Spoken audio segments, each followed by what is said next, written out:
ambiyadan quraanka lagu sheegay waxaa kamid ah nabiyullaahi shiith alayhi salaam. Ma ogtahay in nabiyullaahi shiith uu dhalay nabiyullaahi aadan inkastoo quraanka lagu sheegin markii uu dilay qaabiil haabiil ilaahay subxaanahu wa ta'aala nabiyullaahi aadan wuxuu ku arsaaqay wiil la odhan jiray shiith. wiilkaasi wuxuu ilaahay subxaanahu wa ta'aala u doortay inuu noqdo nebi ka mid ah ambiyada islaamka. culimo aad u badan waxay isku raaceen in shiith uu ahaa mid ka mid ah ambiyadii la soo diray, wuxuuna dadka bari jiray diinta islaamka, wuxuuna ugu yeeri jiray tawxiidka. sidoo kale wuxuu dadka bari jiray sunnadii aabihii calayhi salaam, laakiin qur'aanka kuma sugna, wuxuuna ka mid yahay nebiyadu ilaahay soo diray. waxaana ka tafiirmay caruur aad u badan, dhammaantoodna waxay ku sugnaayeen diinta islaamka. inkastoo la soo wariyo haddana kuma sugna kitaabka qur'aanka iyo sunnada rasuulka sallallahu alayhi wasallam. yuushac ibnu nuun calayhi salaam. yuushac wuxuu ka mid ahaa raggii ugu dhowaa nebiyullaahi muuse calayhi salaam, wuxuuna hogaaminayay furashadii dhulkii la odhan jiray ardal almuqadasa fi suurati almaa'ida. wuxuuna ahaa atbaaci muusa, dadkii nebiyullaahi muuse raacay. waxaana la aaminsan yahay culammadu ay leeyihiin in uu ka mid ahaa wiilkii yaraa ee raacay nebiyullaahi muuse markii uu ay u tegeen nebiyullaahi khadir calayhi salaam. wuxuuna hogaaminayay waqtigii ardal muqadasa markii ay ka baqeen qoomkii reer bani israa'iil inay dhagalaan dhulkaas. wuxuu ahaa ninkii geesigii hogaaminayay.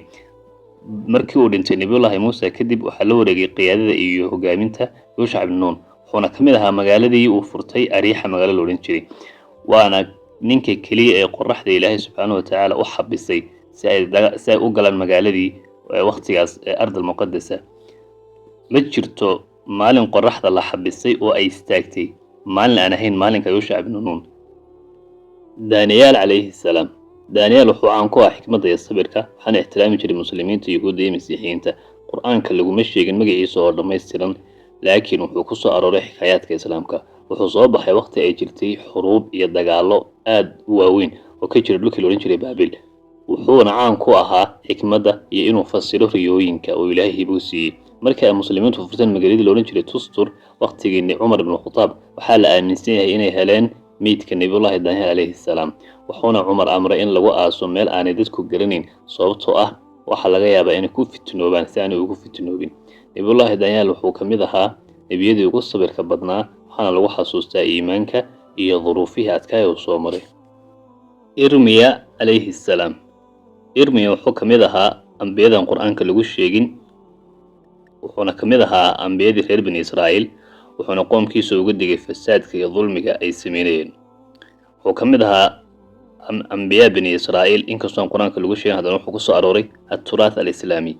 wuxuuna soo baxay waqti ay jirto inay dadku ilaahay ka fogaadeen, wuxuuna ugu yeedhay inay ilaahay u soo noqdaan iyo ilaahay subxaanahu wa ta'aala, laakiin way ku diideen sidii ay samayn jireen ambiyadii hore. in badan ayuu uga digay caabuditaanka sanamyada tawxiidka ugu yeedhay, laakiin ugu dambeyn ilaahay subxaanahu wa ta'aala wuxuu ku riday dhulkii cuquubaad.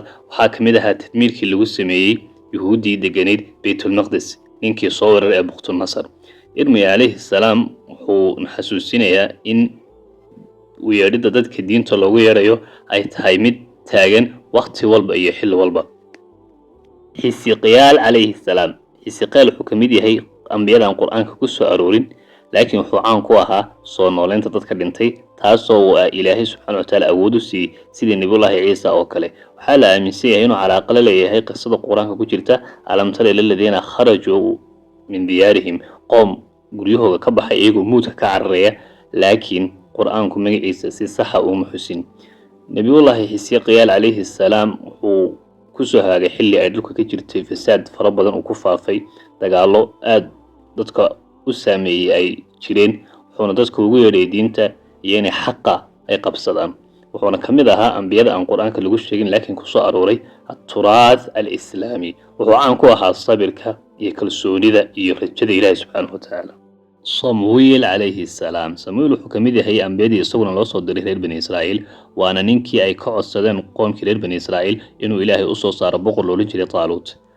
fi suurati albaqara ilaahay subxaanahu wa ta'aala waa kii nooga warramay markii uu soo saaray qaa'idkii taaluutna waa ku weydiiday ee yidhi ninkani kama soo jeedo dadka la yaqaano ama qabiil caana, mana laha nin hanti iyo maal haysta. wayna ku diideen soo diritaankii ilaahay u soo saaray ninka.